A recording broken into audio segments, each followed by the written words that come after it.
സുഹൃത്തുക്കളെ നമസ്കാരം. ഇന്നത്തെ ഒരു ചർച്ച ഇന്ന് വൈകിട്ടൊക്കെ നടക്കുന്നത് എ.കെ. ആൻ്റണിയുടെ ഒരു പത്രസമ്മേളനത്തെക്കുറിച്ചാണ്.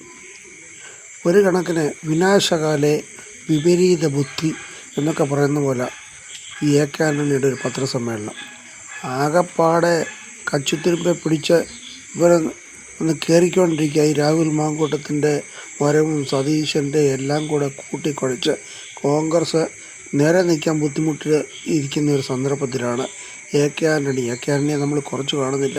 പുള്ളിക്കാരൻ കോൺഗ്രസിൻ്റെ അത്യുന്നതനായ ഒരു നേതാവായിരുന്നു.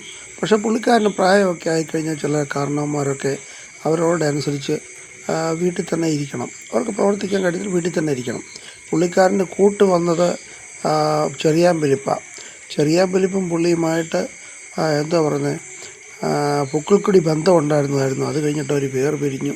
അത് കഴിഞ്ഞിട്ട് ഈ പറയുന്നത് ഇപ്പം നമുക്ക് ഈ രാഷ്ട്രീയത്തിൽ ഇവരുടെ ഇതൊക്കെ കാണുമ്പോൾ തന്നെ ചിരി വരും. പക്ഷേ ഇന്ന് അനവസരത്തിലാണ് ഈ എ.കെ. ആൻ്റണി ഈ ഒരു പത്രസമ്മേളനം നടത്തിയത്.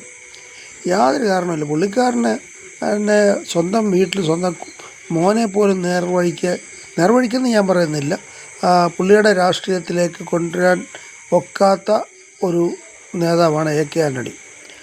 പുള്ളിയുടെ വിശ്വാസത്തിനെ പോലും ഹനിച്ചുകൊണ്ട് പുള്ളിയുടെ ഭാര്യ കൃപാസനോ അങ്ങനെയൊക്കെ പോകുന്നൊരു ആളാണ്. അപ്പോൾ സ്വന്തം കുടുംബത്തിലെ കാര്യം പോലും നേർവഴിക്ക് കൊണ്ടുപോകാൻ എ.കെ. ആൻ്റണിക്ക് കഴിയത്തില്ല. പുള്ളി ഭരണപരമായിട്ട് പുള്ളി ഇന്ത്യയിലെ പ്രതിരോധ മന്ത്രിയൊക്കെ ആയിരുന്നിട്ട് നല്ല കാര്യങ്ങളൊക്കെ ചെയ്ത് കാണും, അത് വേറെ കാര്യം. പക്ഷേ ഇപ്പോൾ പുള്ളിക്ക് പ്രാദേശികമായിട്ട് പുള്ളി ഒതുങ്ങിക്കൂടണ്ട, അല്ലെങ്കിൽ വീട്ടിലെ ആരോടെങ്കിലും ഒക്കെ പറഞ്ഞ് അല്ല പുള്ളി ഒരു പത്രസമ്മേളനം വിളിച്ചു കൂട്ടി ഇത്രയും ഒരു വലിയൊരു കുഴപ്പങ്ങളിൽ വീണ്ടും കോൺഗ്രസ്സിനെ എത്തിക്കേണ്ട ഒരു കാര്യം ഇല്ലായിരുന്നു എന്നാണ് എൻ്റെ ഒരു അഭിപ്രായം. Okay, good night.